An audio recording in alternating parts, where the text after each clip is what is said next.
everyone, welcome to another episode of the Book More Show. It's Stuart here with Betsy. Betsy Vaughan, how's it going? Fantastic. How are you? Perfect, very, very good, thank you. Awesome. It's middle of the week, podcast time again. Right. I was in the car earlier and the guy on the radio said, well, it's Thursday. It came fast. You know what that means? It's almost Friday. Yep. Every week it happens that way. You just got to chuckle.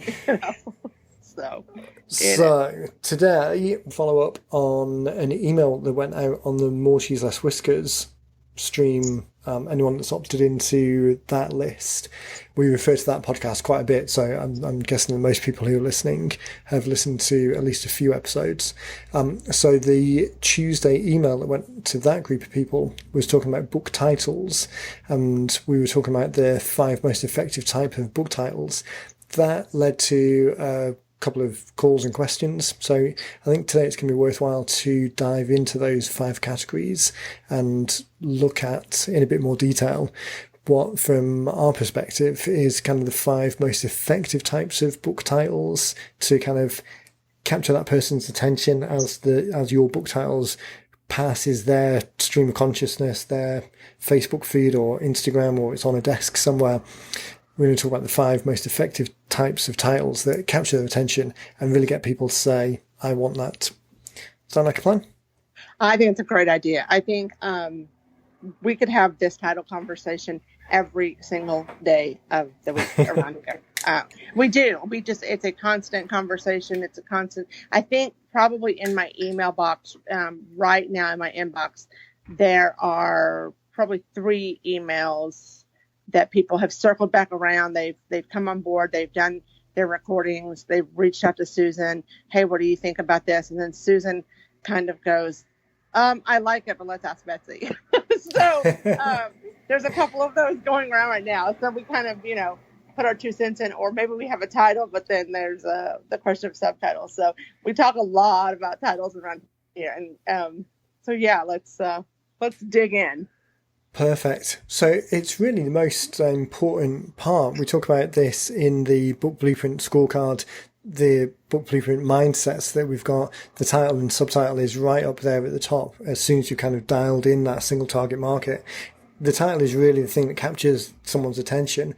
It's the thing that, without having that dialed in or without having that as effective as it could be, even if the content in the book's great, even if the call to action's great, even if your program that leads on from that is great, if the book passes by and doesn't really cause people to stop, say, I want that, opt in for a copy or request a copy, then it's all a missed opportunity. So when we break it down, particularly in the mindsets, the Book Blueprint scorecard, when we break down each of those levers that can be pulled, each of those things that we can dial in, then dialing in the most effective title is really top of that list, and everything else flows from it. So with the title in mind, the group of people that we're trying to interact with, trying to capture their attention, trying to work with ultimately, once we've got those dialed in, their most pressing question, the thing that they're trying to get answered, the thing that's on their mind that is the reason that they would want to be talking to you in the first place, the conversation that's already going on in their mind is represented by the title. And then we know that we want to start with the end in mind. We've got a call to action in place. We're leading the people from the problem to the solution. Then all of that then contributes to the rest of the content. So it's really that signposting. We know where we're starting from, we know where we want them to go, and that starting position, it's almost like the sign in the mall, the thing that says you are here, that naming, that signposting, that kind of direction of I'm stood in front of this sign in the mall, the question on my mind is, where am I? Then the naming of you are here is the most perfect words. We're trying to do the same in the context of the conversation that's going in their mind and what are the words that are likely to capture their attention and start that conversation. Rather than, which we see a few times, is people coming on board and thinking about book titles which are clever or too subtle or a little bit using a bit too much inside language.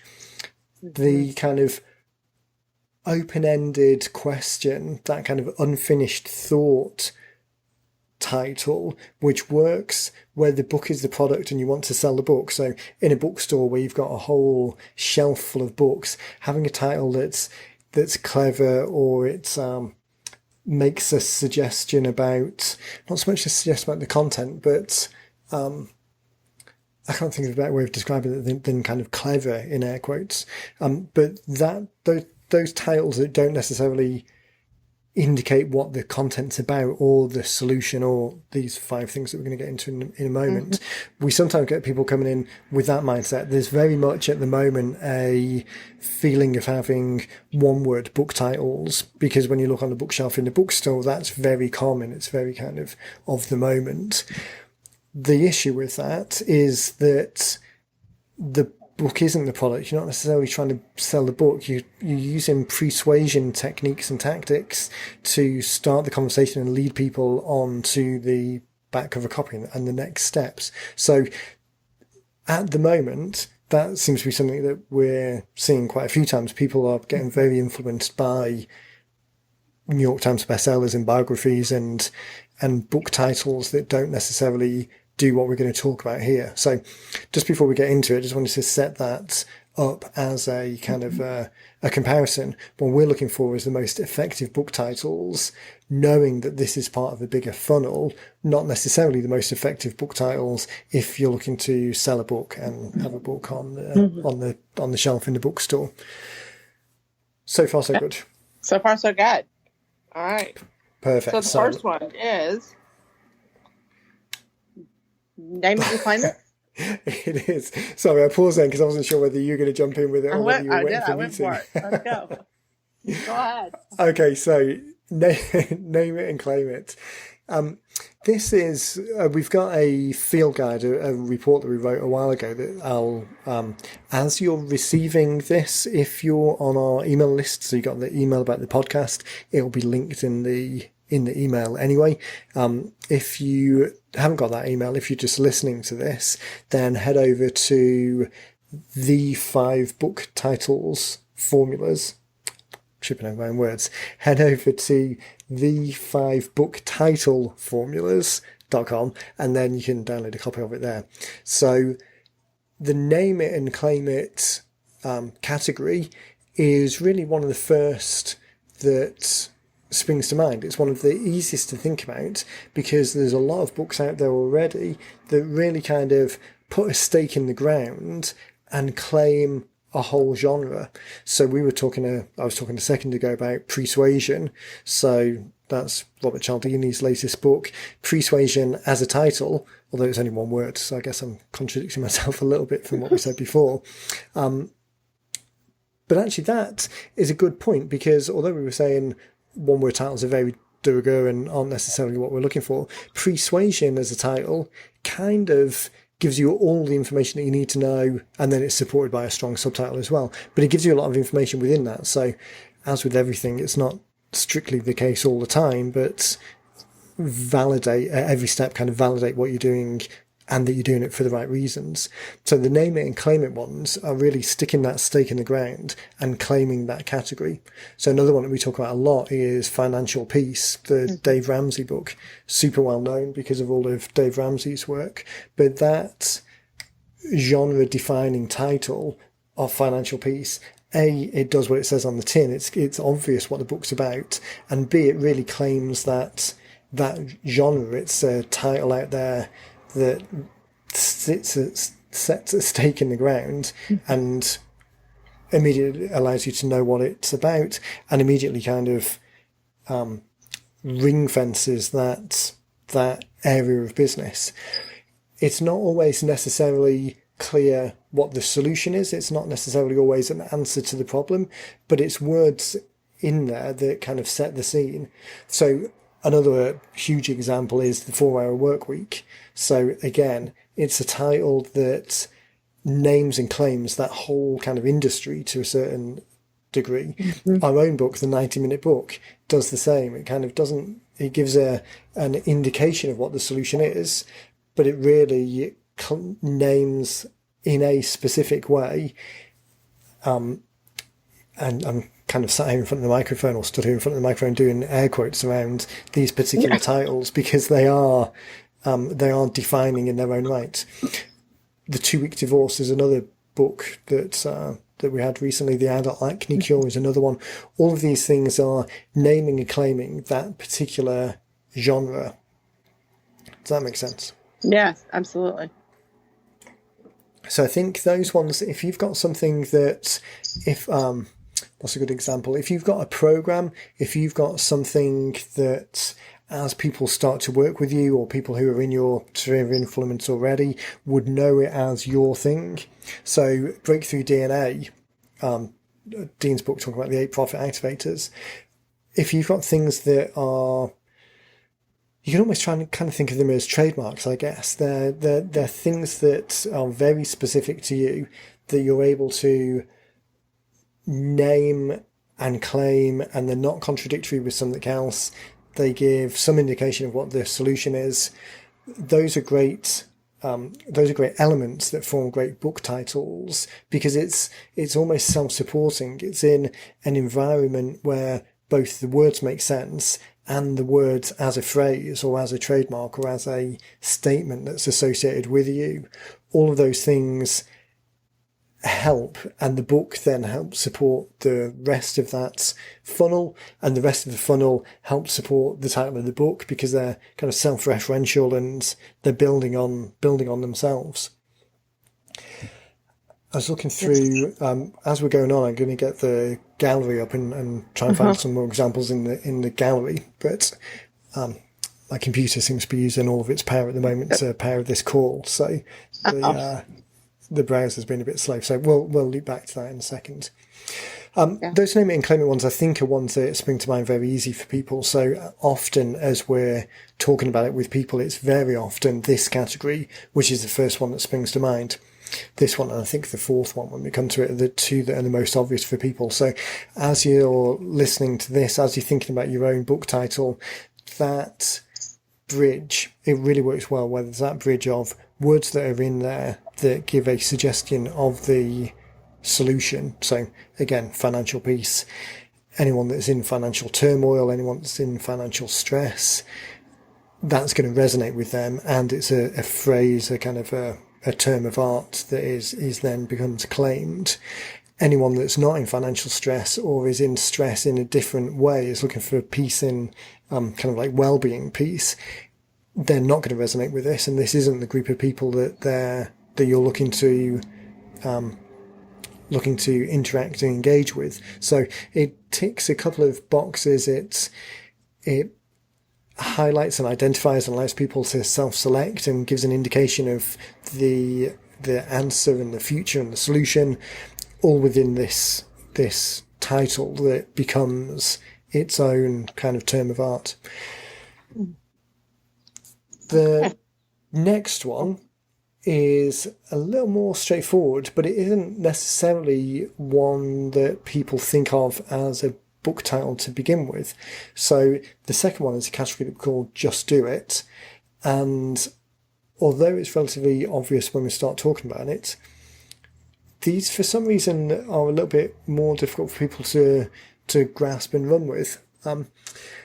As we go through this, it's not entirely obvious why either, because when you see titles like this, and if you look through the gallery or look on a bookshelf, you'll be able to kind of categorize a number of books in this way. But it's surprising how difficult it is for people as they start working with us, as we hear people talking about doing it themselves. It's not necessarily the first type of title that they think about. So Just Do It. It's that execution-based terminology. It doesn't raise any more questions. This category is really about making a declaration of just get it done. And I think it's that dynamic element of the language that trips people up. So I think so, because I think when people, when they start, people, they tend to, and I'm skipping ahead a little bit, but people always want to say, they always want to give the why or the how to. I think that's what people think of first. Right. That's the first thing that tends to come to their mind when we're speaking about their titles, or maybe the name it and claim it. And I don't know why that is when you think about it, because some of the examples that we're using here, like the Think and Grow Rich or Stop Your Divorce. I mean, that's such a great title. Stop your divorce. Like, Yeah. wow, I'm gonna stop my divorce. And, and You know, I think you that's hit the great. nail on the head. It's the language and the intentionality.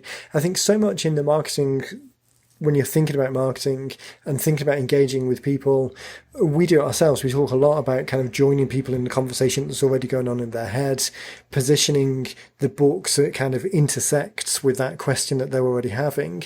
So thinking about that, coming from the position of what's the question, what is it that people want to solve, all of our thinking, or a lot of our thinking, is around the question and not the answer.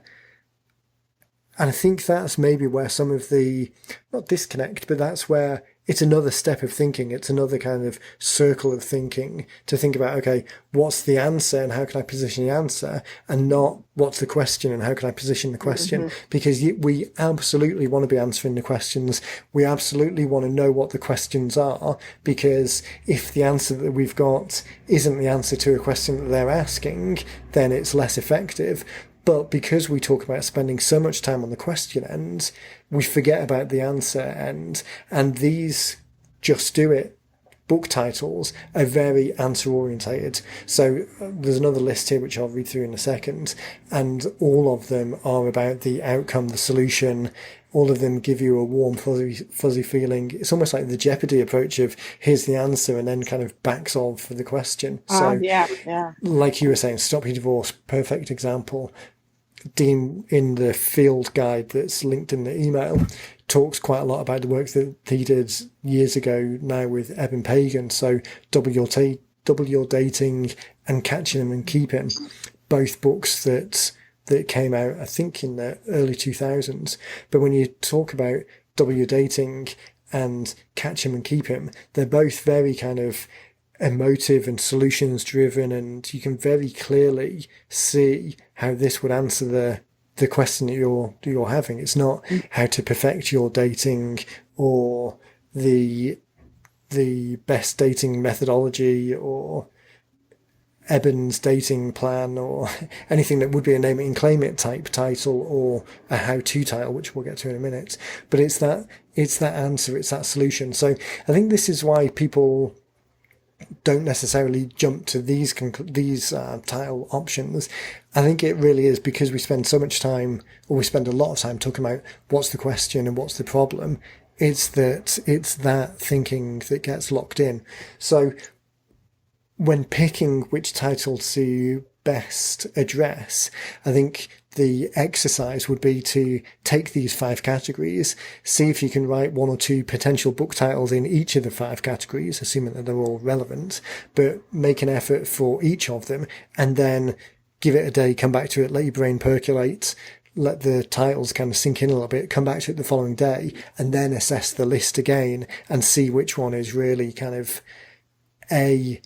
allowing people to raise their hand as interested, because it is obvious what the book is about, and it gives the promise of a solution, although oftentimes that is amplified in the subheading, but still there's something positively emotive about it in there.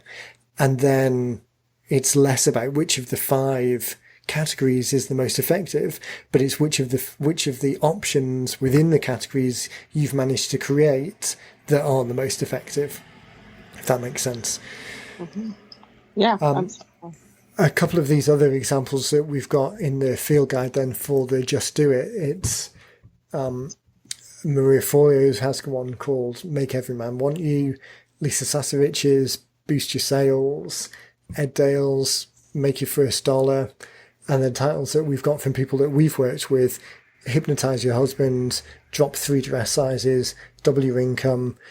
All of these ones are very just get it done. The solution, the end point, is clearly stated in that in the title. Right. I mean, look, those are great. Those really just grab you, and really you just know exactly what you're getting. You know at the end that I'm going to drop 3 dress sizes. I'm going to double my income. Like, I'm going to read those books. And I think it's all of those are positive ones as well. So there is yes. we don't have a book title, we don't have a category which is the negative version of it.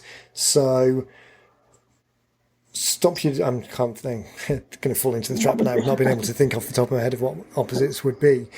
But the opposite of double your income, there isn't the book title called Avoid Poverty or Financial Peace, name it and claim it one. But I don't think we've got anything that is avoid debt. Even the ones that talk about debt that we do have, like the debt-free solution and things like that, it's all the positive element of it, the positive side of it. Yeah. So although in kind of the psychological sense, people will avoid pain more than go towards, they're more motivated to avoid pain than go towards potential benefits.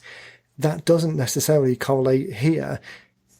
Here, it's really the opportunity and the outcome and the potential that is going to capture people's attention. So I think even if the subject is potentially negative, like divorce, then the positive spin on the title, like Stop Your Divorce, is much more effective than focusing on the negative side of it, because it does give that promise of the solution at the end.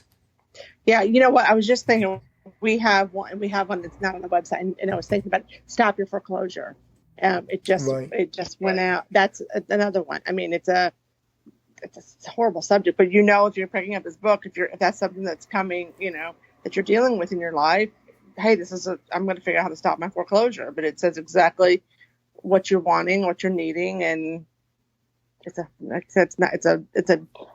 not a good subject, but there's a positive at the end of it, I'm going to be able and you to can imagine that exactly, and you can imagine. So I'm guessing that's Penny's book. I've known Penny for a good few years. It is, yeah. That's a lot of her. She's a real estate agent, but that's a lot of her business is around the foreclosure side of things, right, and helping people in that situation to begin with. If you are that person who's dealing with it, who's facing potential foreclosure, then the answer's in the title. The promise of the outcome is there. If you're if you're on your Facebook page, you've got all of these Facebook ads scrolling by. There's the offer of a book there called Stop Your Foreclosure, and that resonates with you. That's a very clear indicator. It's not ambiguous. The subtitle amplifies it even further by giving a little bit more information. But again, it just allows someone to identify themselves and say, I want that immediately. And then immediately they've got the opportunity to click through and get a copy of it. Okay, so the next one, and we've briefly touched on this already, is going into kind of the how-to side of things.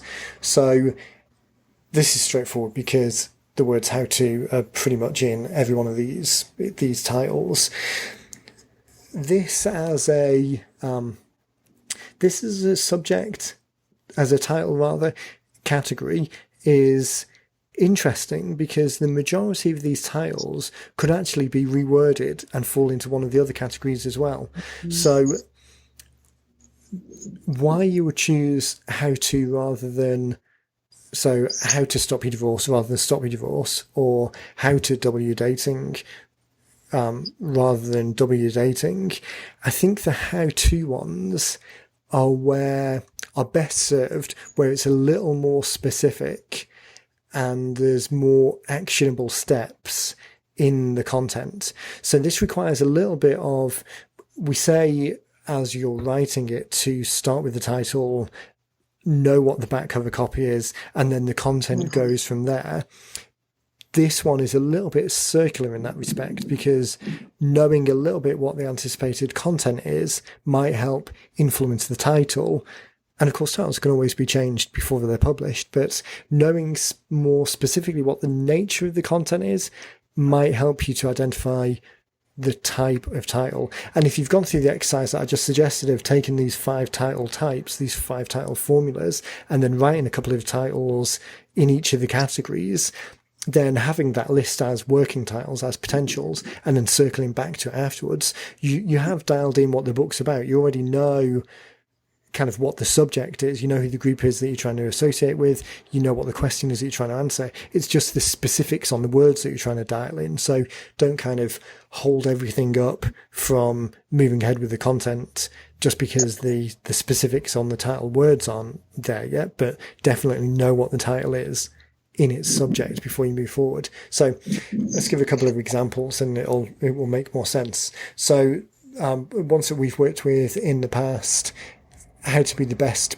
barefooter on your lake, how to get high-paying consulting clients, even if no one's ever heard of you. That's Frank, so it's not one that we've worked with specifically, but Dean's talked to Frank about that book in the past. How to sell your house for top dollar, which is one of our own books. How to get all the listings you want in any area you want without making a single cold call. All of these things have specific steps tied with them. So another example is the financial management, financial advisor type books. The nature of those books could be generic advice around specific topics. So the broad steps of retirement planning, of what to do at 62 is a great example as you're approaching that retirement date, some of the things that you need to put in place, but not necessarily specific steps of now do this, now do this, now do this. The how-to books are great on the financial planning side where there is specific steps. So if, for example, you were to write a book on cleaning up your credit score, or the steps you need to do before applying for a mortgage. These things where there are call to actions like the 5 steps to this or the 7 steps of this, or in this main chapter where we've got the body of the thing that I'm telling you about. In the earlier chapters, I've kind of described it, but here's the chapter where we're actually doing it. There might be a list of bullets or steps where you can actually action it. The immigration book, How to Bring Your Spouse Here, there are specific action steps included in that could well have the title there is just Bring Your Spouse Here, but that would be a good how-to candidate because there are specific things that can be included. So I'm looking at our website at the gallery right now, and just trying to, because I made that statement earlier about how people always I have that conversation a lot about the how-to. It seems to be the big conversation that we have, that I have in the beginning. And when I look at our website, it kind of makes a liar out of me, to be honest with you, because when I look at it, that's really not the case. I mean, when I scroll down to some of the older titles, there's more of that as a subtitle, like the how-tos, you know. So I wonder what it is that people get into and go, oh, wait, I don't want to do that after all. You know? So I think it's that people think about the how-to as the answer to the question, and two things happen. One is that very often less is more, generally speaking. So How to Win Friends and Influence People as a book title, taking that down to Win Friends and Influence People, is not terrible, but it's maybe not quite as specific. So I think there's a little bit of people trying to cut down the title as much as possible, fewer words. We're probably guilty of this ourselves a little bit. We don't necessarily always think about including the how-to, because quite often, or I guess it's not that common that people, of the books that we've written, people have got those very actionable steps in the book. Yeah. Which maybe is, I'm not sure whether that's strictly true, I guess, now I'm thinking about it in a bit more detail. Anyway, one of the things that I do think it is a victim of it is this thing of people wanting shorter and shorter book titles. So over the last 2 years, we've got a lot more one-word book titles than we did in the 2 years prior. And that's very much this kind of the moment, Durga. I see a lot of books out there on the shelf with one-word titles. I want a one-word title as well. And although we might suggest or kind of softly kind of trying to influence people in one direction, at the end of the day, people can pick the book title that they want. And if they resonate more with a one-word title and that encourages them to get it completed and get it out there, that's better than being kind of coerced into a longer book title that people aren't necessarily that happy with. So I really think in the last couple of years, that's the biggest difference. But I think it's a great reminder that How to Win Friends and Influence People, How to Sell Your House for Top Dollar, those titles related to those books that are very specifically saying, now do this, are much more powerful than if it was just Win Friends and Influence People or Sell Your House for Top Dollar, including the how-to. And actually for us as well, in part, we include the how-to a lot in the subheadings. So we do have on the front covers, we've got a lot of hows on there. They're just on the next line down often. So it is, and again, as we started, this is more art than science, and some other things come into it. But I think how-tos get overlooked quite a lot, but it's definitely valuable for people to think about as an option, particularly again if you go through that exercise of writing a couple of titles under each formula, under each type, and then just see which ones resonate with you and which ones you think will do best in the marketplace. Yeah, that's the way to do it. I was just having a quick scroll through actually now that we're talking about it and seeing which ones, I don't want to say which ones might be better with a how-to in there, but which ones are potentials that could have had a how-to in there. Mm-hmm. So there are ones like Your First Dollar, the example that we gave a minute ago in the Name It and Claim It category, of that could be how to get your first dollar, but your first dollar resonates enough just as it is. There was another one which I've now scrolled past, trying to get back to it.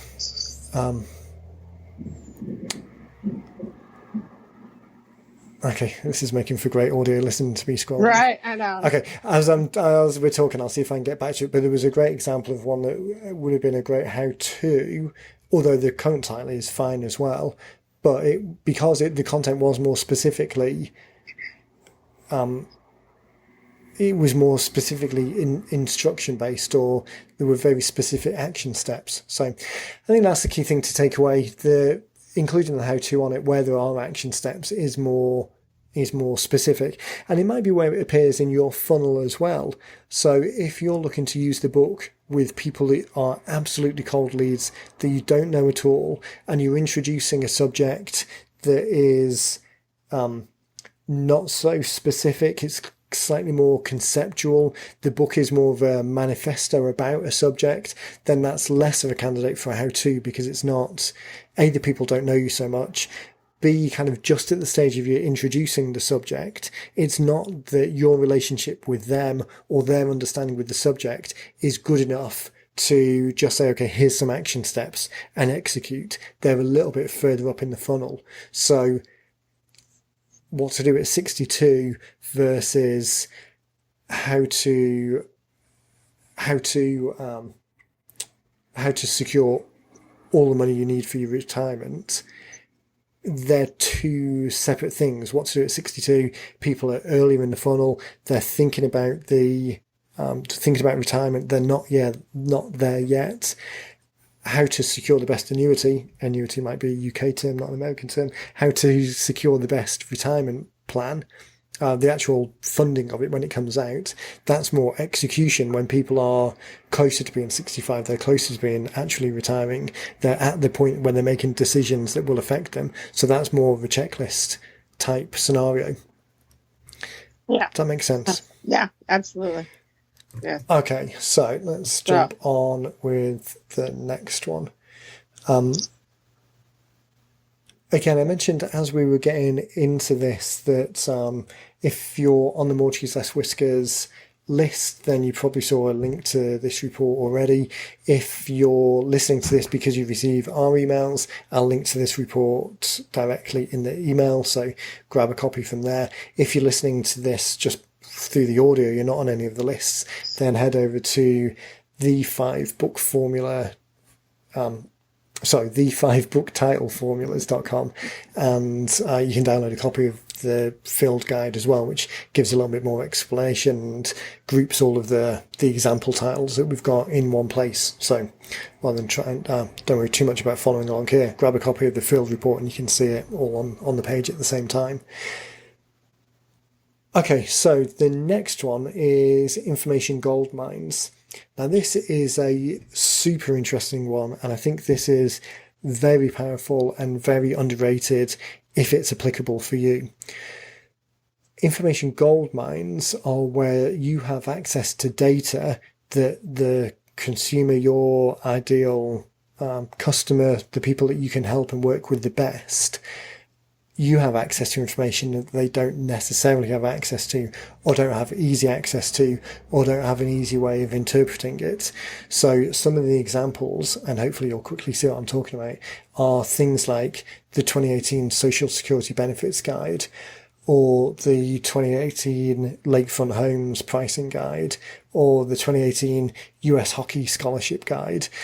All of these things where you can get access to data, analyze that data, add commentary to data, add some of your expertise, your help, your guidance for people to take the next step, and really bring that together in one thing, one book, one piece of information that someone can request, and it will help them move further down their understanding or their decision tree, because it's providing or correlating and collating data that they don't necessarily get access to through another channel. Now, that's either because you've got access to data that they don't.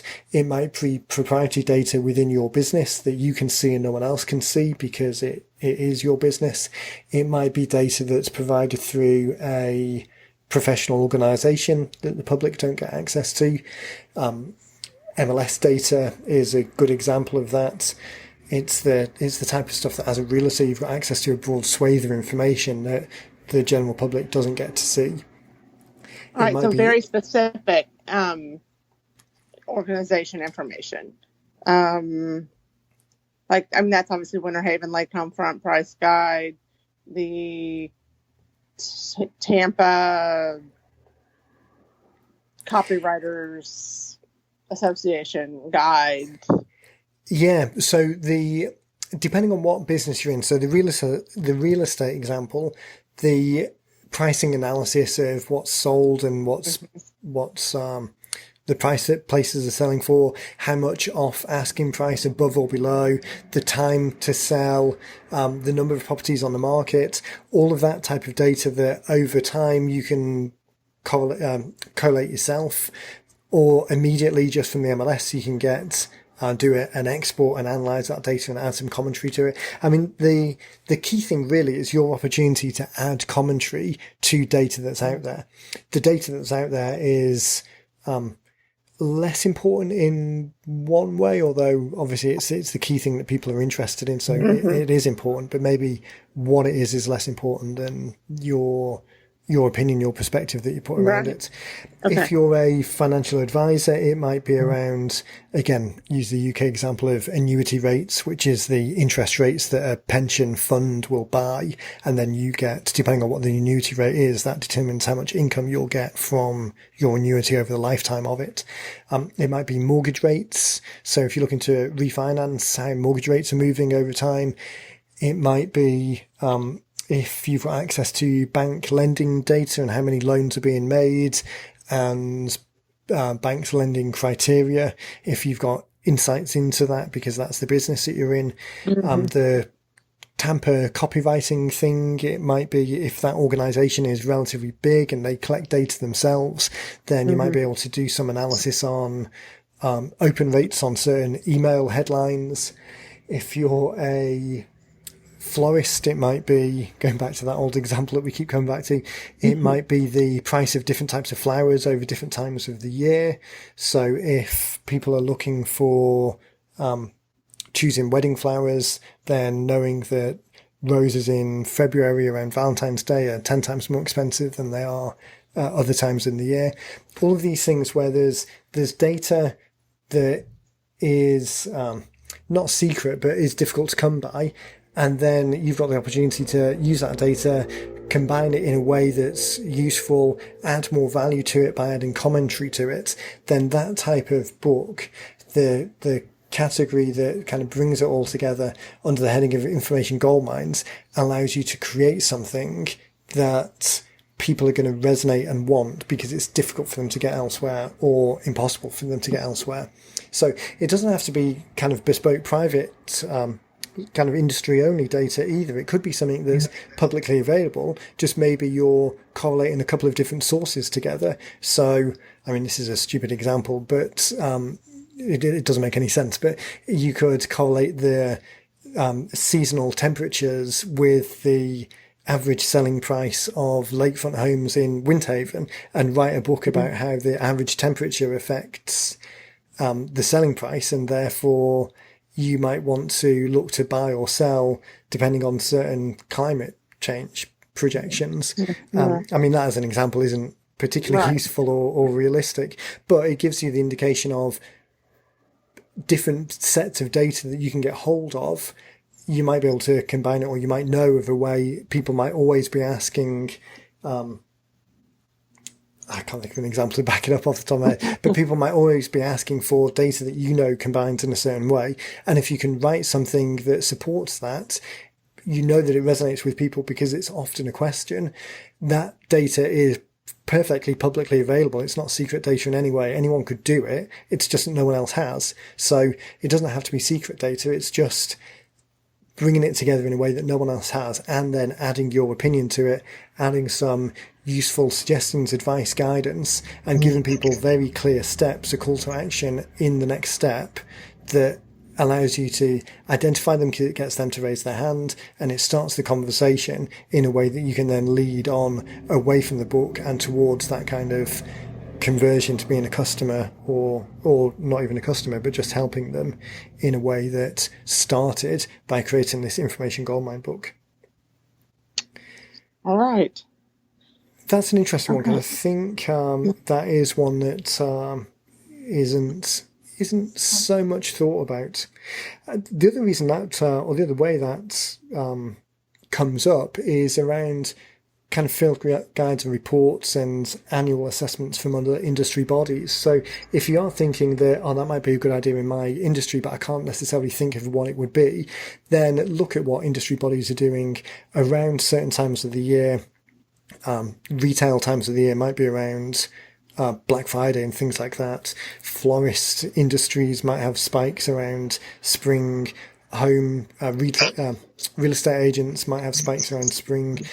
All of the industry bodies will have their own cycles as well as the annual cycle. Everyone releases reports annually, but there might be publications that are being put out there already that you've got access to. Not that you want to reuse that data, but just be inspired by that and think about what else is out there.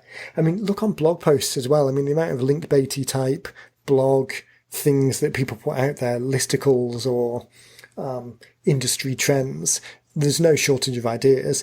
It's then just going through the steps of collecting the data so you've actually got something useful to back it up.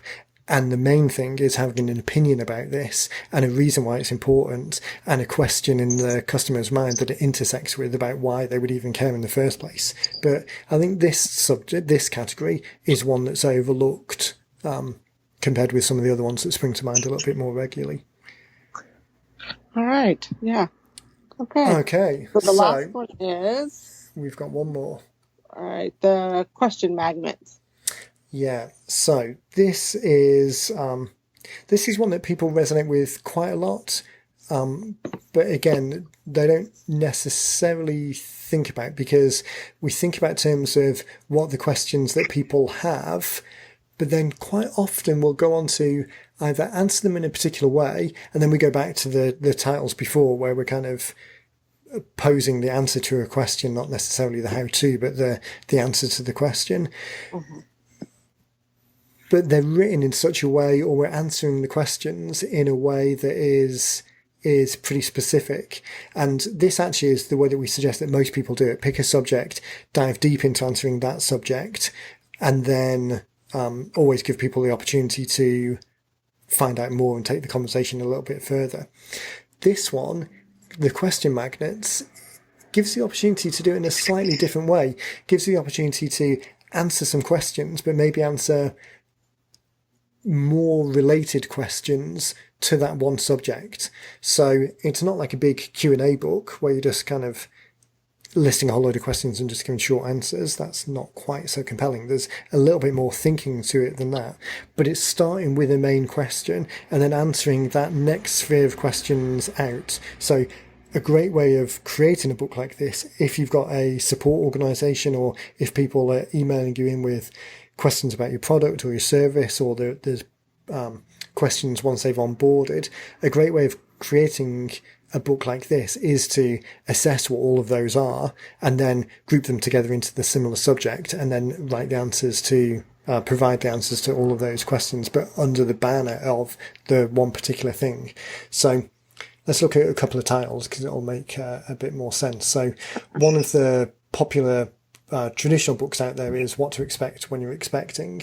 So it's similar to an information gold mine, but it's less information based, and it's similar to the kind of how to, but it's slightly more broad and not so much kind of like given specific steps. So what to expect when you're expecting, it's a good way of answering questions around that subject, but it's not like you're going to give people, here's a 10-point plan in order to answer all of those things. A couple of the ones that we've done internally and ones that we've talked about are What to Do at 62. And there's a similar book talking about a similar subject, How Much Is Enough, both talking about retirement planning, as I bash the desk and knock the mic. So yeah, both talking about retirement planning. So you can see there, this is the opposite examples to the one that we had with the how-to. This isn't, these books aren't how-to books in terms of, okay, you've got to 64, 65, here are the specific steps in order to sort out your retirement. It's not like the immigration one where here's the 5 things that you absolutely need to do, and it's the same for everyone. These books are around how much is enough, what to do at 62. It's going to broadly vary it's going to broadly be the same for everyone, but the specifics are going to be different for each individual. So that kind of grouping together of the questions, the question is in the title, but the title is slightly broader, or it's answering the questions that are associated, kind of one level separated from that title question. If you're in an organisation where you've been in business for any amount of time, really, you're getting how-to questions coming in. Maybe even if you've only been in business for a short amount of time, but you spend time in forum answering other people's questions, or you've got the opportunity to get in forums and see what questions are being asked. Some of the examples that spring to mind there are like the DIY environment. There are huge forums out there on DIY questions, programming type questions, anything technical, even things like how to choose the best broadband. We're just working on a book at the moment the guys are looking at that from a small office type environment, but the questions that are on people's mind are in all of these places where people are asking the questions. So there's lots of opportunities to go out there, do a bit of research in the first place to know what the problem is, what the questions are, and then come back, bring all of those together, throw away the ones that are a little bit too removed from the core question, but having the book that is that question magnet, that is the thing that answers the questions that are going on in people's minds. It's not providing the solution. It's not the how-to. It's this broader, here's a subject that's relatively constrained, but here are the answers to the questions in this particular area. That was a long sentence. Does that make sense? That was good, though. I need to catch my breath. Yeah. I think these were, that explains it. You explained it. Yeah. I think, like you said when we started, the questions about titles are one of the things that we get the most often. People have got either a questioning or wanting to validate ideas that they've already got. This field report, as you're listening to this, grab a copy of it. It's either in the email that you got with the podcast in the first place, or head over to the 5booktitleformulas.com and download a copy of it there. Because I think, if anything, deciding if you could, knowing who the group of people is you're going to target, that you want to become in a conversation with, then thinking about, okay, what is what is it that's on their mind? What would make them stop and raise their hand to be engaged in this conversation? And then looking at the 5 title types and trying to write a title that meets each of those categories, each of those formulas, then go away and do the back cover copy so that you know where you're going to, and then write the content, because none of that's going to be changed by the title specifically. You already have dialed it in. But then in that process, somewhere in that process, you can revisit that list and see which of them is the most effective, which one of them you think is going to resonate the most. Don't worry too much about which category it falls into, but just look at all of those options that you've come up with and pick the one that you like the most. Then that, I think, as a takeaway action, is really the best advice that we can give, because it's the way of kind of orchestrating the words that are on the front cover. It's a way of thinking about a title in a little bit more of a structured way, but it is a way that still allows you to, in the most effective way, start that conversation, get people to raise their hand, because when they see it, their immediate thought is, I want that. Mm-hmm. Exactly. And I also think, sometimes that one of the things when we're talking about people coming on board and we're talking about titles, people are like, I don't have a title, and they get caught up. And I said, it's okay. It's okay. You don't have to have that title. So you don't have to know what category it's going to fall into, and you don't have to have that title just yet. So I can't tell you how many people come on board and they don't have that title yet. We won't go to print without one, so keep that in mind. And so once you get into it and you really get into your content, it'll come to you. It will come to you. So I think yeah, exactly. It shouldn't hold up the whole process. No, I think it's a subtle nuance, and maybe it's the way that we talk about it. Maybe we can talk about it in a slightly different way. Although I think, to be honest, it's just part of the natural conversation that comes up anyway. But knowing, we say to people that the title is the most important thing, that it's the number 2 in terms of the mindsets. It's the thing that you need to have dialed in before you get started. Whilst that's true, just as you're saying, it's not the case that you have to have the final words, and once it's decided, it can never be changed. We're not going to go to print without the final title. The final title can change. It can get dialed in. But in this exercise that we're talking about of writing down options under each of the 5 banners, it's still all in the same ballpark. You still know what the subject is. You still know the question that you're trying to answer in the reader's mind. You still know what it is that's going to get them to raise their hand. It's just whether you pick words A or words B on title A or title B on specifically how you position it. Don't let that hang you up. The main thing that we're trying to get people to think about is, don't just randomly start writing words and hope that a book will come out. It's not a build it and they will come type thing. Know where you're starting from and know where you want to go. But looping back to the you are here type billboarding in mall, it's not that we would ever suggest not putting the sign up with just a push pin in it indicating that you are here, but whether the words on there is you are here, or here you are, or you, or a little smiley face, or just 10 big arrows pointing to the position. The specifics of what the indicator is, what the title is, can be dialed in or decided on later. It's the fact that you know where on that map the pin is broadly. It's here, it's not there. It's just the words associated with here can be dialed in over time.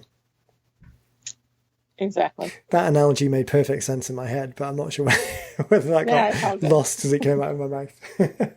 It's all good. Okay, like we said, we could do this whole title thing. Hours and hours of titles. Yeah, I think so. And you know what, as we've been talking, I've kind of flicked away on the screen to various different ones, and I've just gone back to the call timing, and I thought we were half an hour in, but we're actually almost an hour in. So I mean, that's just an indication of how much variation and nuance, and there really are a million different options, but there are 5 broad categories of options that make the most sense. Don't worry too much about specifically which one it is. You know what the subject is, write some examples, come back to it at a later date, and then pick the one that you like the most and run ahead with that. So let's draw a line under it there. I'm sure we'll be revisiting titles again in a month or two, but let's talk about next steps. So we'd said that the most effective thing that people can do as you're listening to this, if you're at the stage of picking that title, is really use those 5 headings of formulas, write an example or 2 under each, set it to the side, come back to it the next day, and then look at it again and see what really resonates. So as I mentioned, if you've got the email about the podcast, there's a link to the field guide below. If you're just listening to this through iTunes or one of the other podcast players and you haven't got the email, then head over to the5booktitleformulas.com, and then you can grab a copy of that field report, and the words that we've spoken here will be laid out in a bit more of a refined way, help you go through. I mentioned the book blueprint scorecard a couple of times there, and the 8 mindsets that we have around creating the perfect lead generation tool. So if you haven't yet, one of the great things you can do is head over to bookblueprintscore.com and then fill out the questions to get a personalized scorecard back yourself.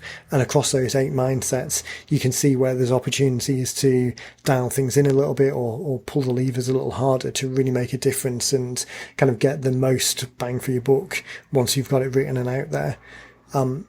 The other thing that I mentioned in the last couple of shows is the opportunity to be a guest on the show.